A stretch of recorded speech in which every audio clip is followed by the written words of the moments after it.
Азыр Кыргызстанда 1100'den ашык бала тоолук жетим бала катталган. Биздин максат алардын тизмесин тактап, үй бүлөдө чоңоюшуна шарт түзүү.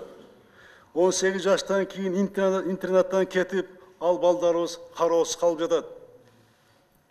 Тарыхта биздин коом өзүнүн социалдык ынтымагы, социалдык жоопкерчилиги менен күчтүү болуп келген.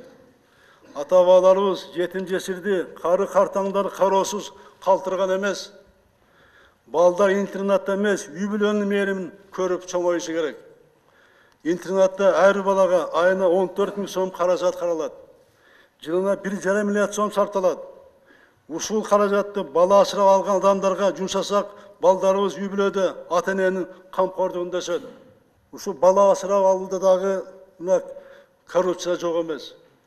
Ашкере бюрократиясы бар.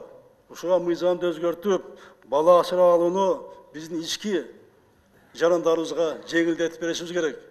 Ошондо бизде жетим балдардын бардыгы тең үй бүлөдө ата-энеси болуп, жакшы тарбиялап баштайт. Келечеги дагы аныкы белгилүү болот.